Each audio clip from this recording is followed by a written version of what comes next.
వెండితో పాటు రాగి దూసుకొస్తోంది. తానేమీ తక్కువ కాదని ధరల్లో పోటీకొస్తా అంటోంది. ఇంటర్నేషనల్ మార్కెట్లో $12,000 దాటేసింది. దీంతో మదుపరుల చూపు రాగిపై పడింది. ఏఐ డేటా సెంటర్లు, ఎలక్ట్రిక్ వాహనాల తయారీలోనూ రాగి కీలక పాత్ర పోషిస్తోంది.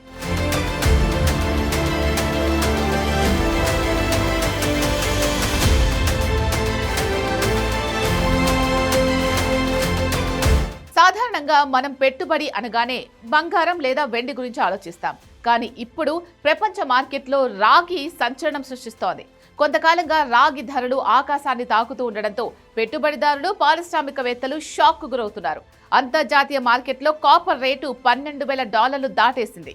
గతంలో పారిశ్రామిక అవసరాలకే పరిమితమైన రాగి ఇప్పుడు ఇన్వెస్టర్లకు కాసుల వర్షం కురిపిస్తోంది. భౌగోళిక, రాజకీయ కారణాలతో మార్కెట్లో రాగి ధరలు భారీగా పెరుగుతున్నాయి. రాగిని ఎక్కువగా ఎలక్ట్రిక్ వాహనాల తయారీలో, డేటా సెంటర్స్ లో, గ్రీన్ ఎనర్జీ ప్రాజెక్ట్స్ లో వినియోగిస్తున్నారు.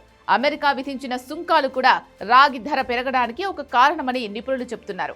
సుంకాల కారణంగా రాగి రేటు భవిష్యత్తులో పెరుగుతుందేమో అని చాలా మంది దీనిని నిల్వ చేసుకుంటున్నారు. దీంతో సరఫరా తగ్గిపోయి డిమాండ్ పెరుగుతోంది. ఉత్పత్తి కూడా కొంతకాలంగా భారీగా తగ్గిపోయింది.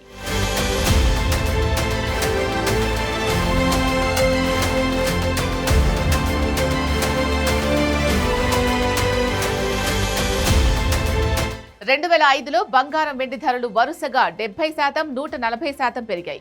ఇదే టైంలో రాగి రేటు ఏకంగా 35% పెరిగిపోయింది. 2009 తర్వాత కాపర్ రేటు ఇంతలా పెరగడం బహుశా ఇదే మొదటిసారి. దీంతో నిపుణులు దీన్ని కొత్త బంగారం లేదా కొత్త వెండి అని పిలుస్తున్నారు. డిసెంబర్ 2025 ప్రాంతంలో రాగి ధరలు టన్నుకు $11,771 రికార్డు స్థాయికి తాకాయి. ఈ ఏడాదిలోనే రాగి ధరలు ఏకంగా 35% పైగా పెరిగాయి. రాగి ధరలు పెరగడం వెనుక కేవలం డిమాండ్ మాత్రమే కాదు, ఆధునిక సాంకేతిక విప్లవం కూడా ఉంది. ఏఐ యుగంలో డేటా సెంటర్లు, మౌలిక సదుపాయాల కల్పనకు విద్యుత్ సరఫరా చాలా కీలకం. వీటికి కావలసిన వైరింగ్, పవర్ గ్రిడ్లలో రాగిని విరివిగా వాడుతున్నారు.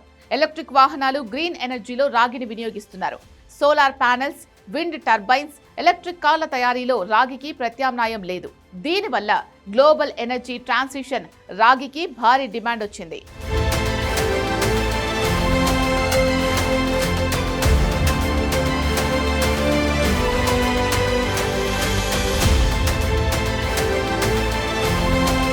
ఇండోనేషియా వంటి దేశాల్లో మైనింగ్ కు అంతరాయాలు ఏర్పడడంతో డిమాండ్ పెరిగింది. 2026 నాటికి ఈ కొరత 1,50,000 టన్నులకు చేరొచ్చని అంచనా వేస్తున్నారు. చైనా ఆర్థిక వ్యవస్థ పుంజుకోవడం, అమెరికాలో పెరిగిన నిల్వలు, ప్రపంచవ్యాప్తంగా విద్యుత్ నెట్వర్క్ల ఆధునీకరణ వంటివి రాగిని ఫ్యూచర్ మెటల్ గా మార్చేశాయి. ఈ కారణాల వల్ల బంగారం, వెండి తర్వాత ఇప్పుడు రాగి కూడా ఒక విలువైన ఆస్తిగా మారుతోంది.